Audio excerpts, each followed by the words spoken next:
قراره بریم 3 تا از سکانس های خوبه، نه 4 تا از سکانس های خوبه، آخرشه 4 تا از سکانس های خوبه بریم. آدم به خاطر سگ با شوهرش اینجوری صحبت کنه. سگ نیست، تو فکر می‌کنی به خاطر سگه؟ ارزش اون خیلی بیشتر از توه. بود و نبود اون تو زندگی من خیلی ببندن دفعه آخر باشه جلو مردم با من اینجوری صحبت میکنی ها، میزنم تو دهنت صدا اون پاپتو بدی. احمق خودت احمقی. همه چی که داری صدقه سری من و خانوادمه. تو چی داشتی؟ تو چی بودی؟ چیکار کردی در من؟ آخه بچه خوشگل مزلف با اون خانواده یه زپرتی و با اون پدر معتاد. چند دفعه گفتم به زبان نیار احمق.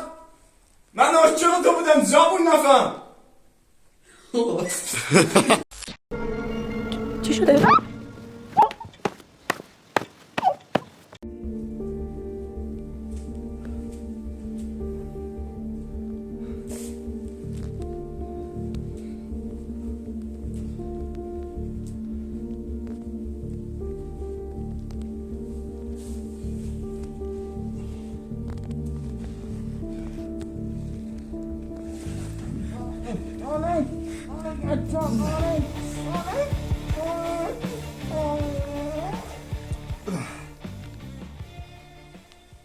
سیما تیم گرم داشت.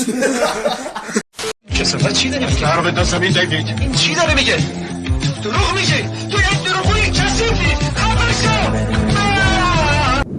این کسافت چی داره میگه؟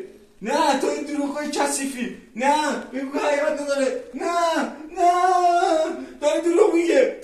باشه کستش. What a day.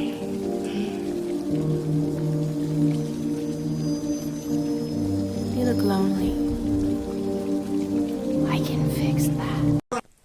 تو تنها به نظر میرسی. من میتوانم تو را تعمیر کنم.